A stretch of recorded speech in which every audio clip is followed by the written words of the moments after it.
د صدر او ناستو ملګرو په اجازه خالد صاحب ډېره بهترین مقاله لیکلې وه او ډېرې نوې خبرې یې پکښې کې چې هغه باندې هر یو پر بېل بېل اړخ باندې بیخي کار کېدلی شي په خاص ډول هغه مقاله چې په اول والي باندې د افغان نوم پکښې ذکر شوی دی که چیرې دا په انګریزي بڼه باندې پیدا شي او دا پښتو ته راوژباړل شي نو دا به یو ډېر لوی سند وي یو ډېر لوی لاسوند وي زموږ دپاره چې سبا به موږ کار ځنې اخلو خو صرف یوه خبره دا ده ډېر څه هغه موږ وایو دغه علمي لحاظ دا خلک یو اصطلاح کاروي چې وایي مبتدي لیکوالان یا هغه لیکوال چې په اول واري باندې کار پیلوي د دغسې خلکو دپاره یو کار ډېر ضروري دی چې دی باید چې پر کوم علم کار کوي د هغه علم مبادیات یې ور باید دی ووایي چې د دې علم مبادي څه شي ده د دې اصطلاحات څه دي د دې دغه ترمونه څه دي د دې هغه تر شا چې د دې کوم هغه بنیادي هغه ستونونه دي هغه څه دي دا ډېر پکار دی لکه اوس په خاص ډول که موږ دلته اوس مثال د ځوانانو څه پوښتنه وکړو دغه موږ چې یې وایو د تاریخ دورې اوس د لیکلي خو مطلب دی په هغه کې په دې نه پوهېدي یا په اصطلاح سړی پکښې مشوشه شي که چې هلته قاف میم لیکلي اوس دی اریان یې چې دا اوس څه شي ویل کېږي دا اوس قمري دی که دا اوس قبل المیلاد دی دا سړی پکښې کې ورک شي خو دا چې کله سړی د دې علم مبادیات وایي بیا سړي ته دا معلومېږي چې دا قبل المیلاد څه شته وایي یا موږ ګر سره چې وایو چې د تاریخي دورې چې موږ وایو د تاریخ په دورو کې یو بنیادي هغه دی چې ما قبل تاریخ دی یعنې د تاریخ تر مخه دورې دي په هغه کې په مجموعي لحاظ 5 دي خو ډېرې مشهورې 3 دي چې هغه ته یو د اسټون ایج وایي د ډبرې دوره ده یو برونز ایج دی چې هغه د کلایي او د مسو دوره ده یو آیرن ایج دی چې دا د اوسپنې دوره ده دا درېیمه قبل تاریخ دورې دي چې د دې په اړه باندې موږ نور هېڅ معلومات نه لرو نه پاچا نه نوم نه سیمه نه کردار هیڅ شی نشته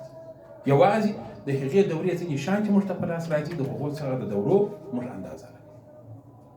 بیا چې کله موږ راځو د دغه ما قبل تاریخ یا د تاریخ د مخکې دورې څخه چې راتېر سو نو بیا دغه قبل المیلاد راځي د قبل المیلاد موږ اکثره وخت د هلک د فرید الناس موږ اکثره وخت پر دا تخته باندې رسمو د دې هلکانو دپاره چې دغه هلکان پکښې غله کېږي کله چې موږ پر تخته باندې یو خط ورته کاږو او بیا وایو چې دغه د منځ نقطه چې ده دغه صفر ده دغه میلاد د عیسی علیه السلام پیدایښت د دې تر مخه چې کومه سنه ده هغه ته موږ قبل میلاد وایو او څنګه یې وایو په دې کې بیا کله کله سړی سره مشوش شي په دې نور وختو کې خو موږ وایو چې مثال افغانستان ته روسان په 1909 کال کې راغله په 1909 کال کې ولاړ او لاس کاله کې نو خلاص کاله داسې پر جمع شو په قبل میلاد کې یو مسله دا ده چې هلته بیا ځینې منفي کوي د مثال په ډول په 1552 کې د هخامنشیانو امپراتوري په ایران کې جوړیږي په 333 کې اسکندر له منځه وړي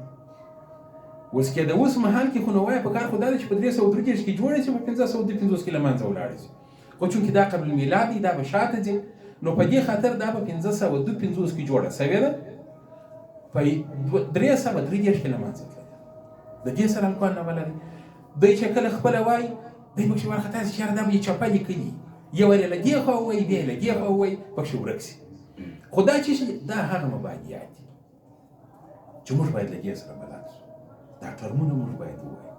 په دې باندې باید پوه د دې دپاره یو بهترین کتاب دغه زموږ د نصاب په کتابو کې د 9 صنف تاریخ دی چې کله موږ د 9 صنف تاریخ وایو په دې کې بنیادي د تاریخ چې دي هغه ټوله شیان پکښې دي د تاریخ ټوله مبادیات پکښې دي موږ کولی شو چې د ټولو شیانو سره موږ اشنا کړو او په دې ټولو شیانو باندې موږ چې څه وخت څنګه تاریخ له کومه ځایه شروع کېږي څنګه شروع کېږي څنګه ویل کېږي کوم بنیادي تاریخونه دي له کومو ځایونو څخه شروع شوي دي دغه د عراق ده د چین ده د مصر ده دغه ټوله چې دي دا ټوله په هغه کې ذکر نو دا مو یو ډول هغه خاکه په ذهن کې ناست دی کله چې ته پر یو شي باندې یو مقاله ولیکې ته پر یو مضمون ولیکې کله چې ته راځې هغه مضمون چې وایي هغه خاکه ستا په ذهن کې پخوا څخه موجود ده نو ته بیا دلته هغه غلطیانې نه پکښې کېږي هغه مسایل نه درته جوړېږي او بل راځو چې چې موږ وایو چې دغه نومونه ولې بدل شوه یا د څه وجوهاتو څه بدلېږي، دا په ټوله نړۍ کې داسې شوي دا یوازې زموږ په اړه باندې دا خبره نه ده سوې. او د ده په مقاله کې دا و چې افغانستان ته مثال دغه خراسان ورکول شوی دي، خو هغه موږ ویل مخکې موږ شاید دې ورځ پر دې خبره کړې چې هغه د افغانستان یوه برخه وه، هغه دغه هرات و فراه و غور و بادغیس و دغه سیمې پکې شامل وي، څه د ترکمنستان حصه وه، دا د ایران دغه نیشابور و دغه سیمې د تربتجان و دغه علاقې پکې کې دا د خراسان په نوم باندې هغه مهال یادېدلې. او کومه خبره چې موږ د روح یا د روحستان کوو دا د هغې زمانې نومونه دي چې دغه په هندوستان کې چې کوم آریان تللي وه یا وروسته چې کوم خلک راغلي دي، دا په دا وروسته کې یې پښتني سیمو ته روح ویل. زموږ اکثره د خوشحال په شاعري کې د شیدا په شاعري کې هم دغه یادونه سوې ده. هغه زموږ پښتانه شاعران یا د اشرف خان هجري زموږ هغه شاعران چې د هندوستان په جیلو کې پاتې شوي دي هغو خپله سیمه د روح په نامه یاده کړې. دا تازه نومونه دي یوازې د پښتني سیمو ته یادونه کړې. او بل راځو چې کله دغه د باختر یا د بلخ د دې په اړه باندې چې موږ کله دغه نومونه یادوو، دا اکثره چې دا په هغه زمانه کې دا د پر مذاهبو ویشل شوي سیمې وي. د افغانستان شمال تر غوره پورې دغه سیمه باختر وه، دغه د هرات څخه نیولې تر نیمروزه پورې دغه سیمه چې وه دغه په پرشیا کې شامله وه. د کندهار و دغه سیمې چې وې دغه په د اراکوزیا باندې مشتمله وې. دا پکتیا او پکتیکا او دغه سیمې چې وې دغه چې خپله د تاریخ پلار هیروډوټس هغه هم دغه وایي چې دا د پښتیانا په نومونو باندې وې. کښته د کلاته څخه دغه سیمې چې وې دا تر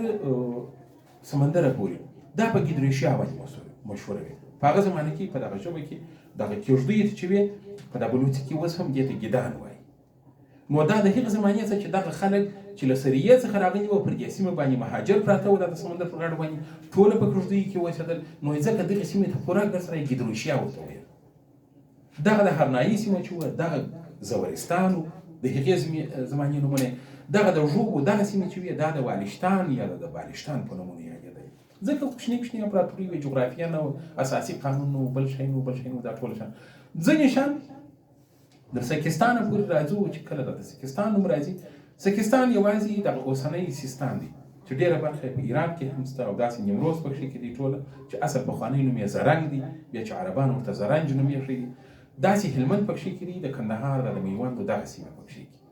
دغه ټوله دغه دوی په خپله دغه ساکان چې د افغانستان په شمال کې یا د کاشغر سره روان شوي خلک دي چې چینایانو په خپلو تاریخونو کې دغو خلکو ته د سپین هونان په نامه باندې نوم یاد کړی دي یا خانان یې ورته ویلي. دا راغلي او پر بلخ حمله کړې ده، هلته نه دي کامیابه شوي، بیا داسې ایران ته تللي او د ایران د لارې بیا افغانستان ته داخل شوي دي. دغه هغه ساکان یا سګزي چې بیا دا ټوله سیمه د دوی په نامه د سګستان یا د سیستان په نامه باندې هم مشهوره شوې ده. خو له بعده مرغه زموږ خلک اوس راولاړېږي په یوه نامه او په بل نامه ځان سره بیا ورور دغه ولیکي اسحاق زی د ځان سره ولیکي دغه یا ځینې خلک ډاکټران ګیلاني کې اسحاقي د ځان سره کې دا مطلق غلط دي. د عربي ټوله ماخذونه چې کله وګورئ دغه د دغې سیمې چې کوم علما دي پکښې راوړي دي په هغه زمانه کې عربانو ته اسحاق نو د دوی خپل نوم وکړ ښې لیکلی شوی، خو عربانو په خپلو ټولو تاریخونو کې دا سجزي لیکلي دا چې په عربي کې ګاف نه و ګاف یې په جمع اړولی دي. هغو دغو ټولو علماو ته په خپلو تذکرو یا په خپلو تاریخونو کې د سجزي نومونه کړي. نو بیا خو دا ښکاره خبره ده چې دا د پښتو نوم دی یا د پښتنو سره تړلی دی او دا سګزی باید ولیکل شي، اسحاقي باید نه شي او اسحاقزی باید ونه لیکل شي. نو دغه ډول موږ وایو چې دغه د تاریخ ځینې شیان که پر وخت باندې ضرورت وي موږ باید درست هم که چیرې موږ پر یو سټیج باندې ولاړ یو هلته باید دا ووایو تر څو تر خلکو پورې هغه صحیح خبره ورسېږي او د تاریخ باید صحیح شي. دا د هر سړي ذمه داري ده، ځکه دا تاریخ زما هم دی، ستا هم دی، سبا زموږ د اولادونو هم دی. دا د پیړیو شیان دي چې موږ ته پاتې کېږي. که نن دا درست نه شي شاید دغه غلط العام په دې خلکو کې بیا سبا ته مشهوره شي، شاید دا ستا خپل نوم سره پاتې شي او دا نوم په بله باندې واړو. نو داسې نه دي پکار. نو موږ وایو چې دغه د تاریخ بنیادي مبادیات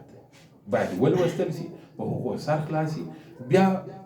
مقاله ډېره ښه مقاله وه، ډېر نوې خبرې پکښې وي، ډېر معلومات پکښې وو، ډېره خواري یې پکښې وه. په هغه ورځ باندې چې موږ دغه خبرې وکړې چې دغه دوې پوښتنې وکړې چې موږ که دا جلا مقاله شي ګوره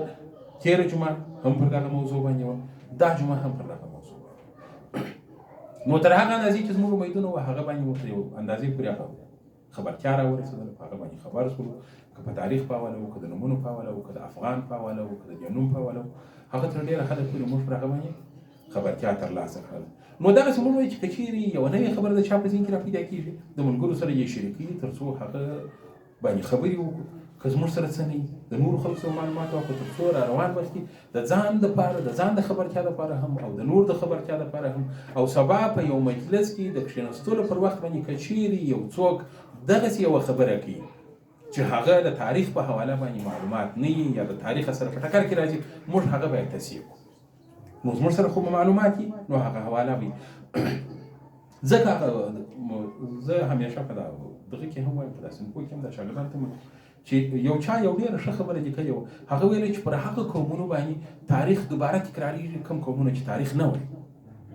هغه د خپله تاریخ نه خبر وي. ځکه د تاریخ په اړه دوې نظریې دي چې 50% په دې باندې قایل دي چې تاریخ بیا نه تکرارېږي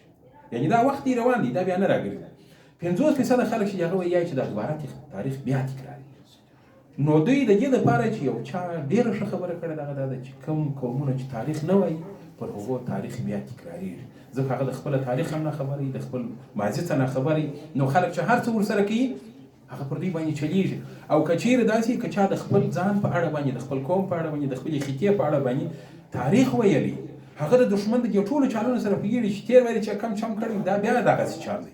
نو هغه باندې بیا دا خبره نه چلیږي. نو موږ وایو راسئ چې تاریخ باندې بنیادي ځان خبر کړو تاریخ ووایو. تاریخ زموږ دپاره تر ټولو مهم شی دی بیا په داسې حساس شرایط کې لکه موږ چې قرار پکښې لرو یا په داسې حساسه سیمه کې لکه موږ چې پکښې اوسو